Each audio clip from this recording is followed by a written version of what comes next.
হাজরিন, ভয়, আইনের ভয় দুর্নীতি দমন করে কিছুটা। যে দেশে আইন খুব কঠোর আছে, প্রকৃত দুর্নীতি দমন করে আল্লাহর ভয়। কিসের ভয়?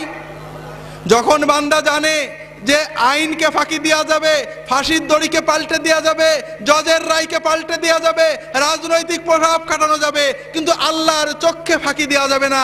আমি যে অন্যায় করেছি আল্লাহ দেখেছেন, আল্লাহ আমার উপরে, আমার আওলাদের উপরে গজব দেবে, আমাকে আল্লাহর কাছে জবাব দিতে হবে। যখন বান্দা বোঝে যে আমি যদি ঘুষটা না খেয়ে সবর করি আল্লাহ বরকত দেবে, আল্লাহ আমার আওলাদে বরকত দেবে, সম্পদ বাড়িয়ে দেবে, এই একমাত্র সবর, একমাত্র আল্লাহর কাছে পুরস্কারের লোভ, আল্লাহর কাছে শাস্তির ভয়, এটাই প্রকৃত নৈতিক নীতিবান দুর্নীতিমুক্ত মানুষ গড়তে পারে।